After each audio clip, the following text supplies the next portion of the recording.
व्हिडिओच्या माध्यमातून मी वृक्षाचं झाडाचं महत्त्व आणि त्या सावलीचं महत्त्व का असतं ह्याच्याबद्दल बोलणार आहे. मी सचिन राव यादव सर्वांना मनपूर्वक जय जिजाऊ.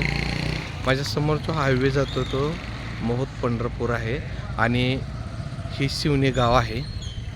ते सध्या शिवणे गावामध्ये ग्रामपंचायत कार्यालयाच्या समोर आहे. किती स्वच्छ आणि सुंदर जागा आहे. पण त्याच्या शेजारी सोलापूर DCC बँक आहे आणि ह्याला गर्दी. लोकांना प्रत्येक माणसाची एक भावना आहे की माझी गाडी सावलीला लागली पाहिजे.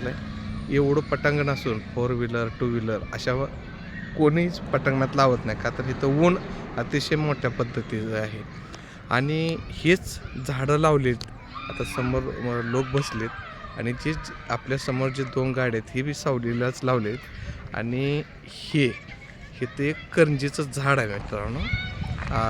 आणि ह्या करंजीचे पूर्ण सावली अशी प्रत्येक वाहनानं वाटून घेतलेली आहे. हे बघा, आता ही समोर सावली दिसते. ह्या साईडला 1-2 वाहनं आहेत. आता ह्या साईडला गेलं आता ह्यांना इकडं बी साईट आहे वाहन लावायला, इकडं बी साईट आहे, समोर बी साईट आहे. पण लोकांना झाडाचं महत्त्व आणि त्या सावलीचं महत्त्व नंतर कळतं. कुणीतरी ग्रामपंचायत म्हणा, कुठल्या सामाजिक कार्यकर्त्यांनी अशी झाडं लावलेली असतात आणि या झाडाचा फायदा असे वाहनधारक घेतात. आणि वाहनधारकांनी बी स्वतः असं ठरवलं पाहिजे की मी सुद्धा 1-2 झाड लावलं पाहिजे. येत्या कालखंडामध्ये 4-5 वर्षानंतर अशी मोठी झाडं येतात आणि त्याच्यात पशु पक्षी माणसं अशी वाहनं लावता येतात. अजूनसुद्धा तुम्हाला सांगतो, माझ्यासमोर मोठा अजून एक वृक्षाचं झाड आहे. त्याच्या खाली 40-50 मोटरसायकल आहेत. किती पटांगण आहे. ह्या मोकळ्या पटांगणामध्ये का पार्किंग करू शकत नाहीत? ह्यांना कोणी काय पार्किंगला पैसे घेतात का? आता हे ग्रामपंचायत शिवणे या गावची, तर ह्या शिवणे या गावामध्ये तिथे काय पार्किंगला पैसे येते का? परशी ही टाकलेली आहे. पण का तर माझी गाडी गरम होते, पेट्रोल डिझेल ही जाईल, गाडी गरम होते, तापते, कलर जातो. पण हे बघा, म्हणून प्रत्येक व्यक्तीनं ह्या पावसाळ्यामध्ये कमीत कमी 1-2 10 कितीही झाडं लावा, पण झाडं लावा मित्रांनो. झाडाचं प्रेम वाढवा, झाडाबद्दल प्रेम वाढवा आणि लोकांनाही संदेश चांगला द्या. झाडे लावा, झाडे जगवा अशी पूर्वीपासून आहे. पण हे अंमलात आपण आणणं काळाची गरज आहे. समोरच्या वाहनावरून आपण निरीक्षण करून घेतो.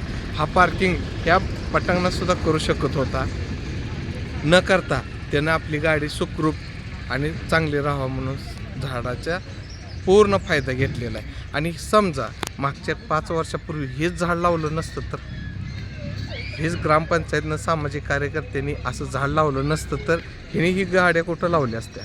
म्हणून आपण सुद्धा झाडं लावली पाहिजे, झाडाची काळजी घेतली पाहिजे.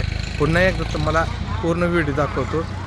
ग्रामपंचायत आहे, त्याच्या पाठीमागं जिल्हा प्राथमिक शाळा आहे आणि समोर बँक आहे, पुढे एक सभामंडप आहे. ह्याच्या पुढं कोणसुद्धा न जागा भरपूर असूनसुद्धा वाहनं लावत नाहीत. पण सावलीच्या ठिकाणी झाडं वाहनं लावतात. त्याचे एक मला जिथं जागतं उदाहरण तुम्हाला दाखवण्यासाठी आजचा व्हिडिओ बनवला. पुन्हा एकदा सर्वांना मनपूर्वक जय जिजाऊ मित्रांनो.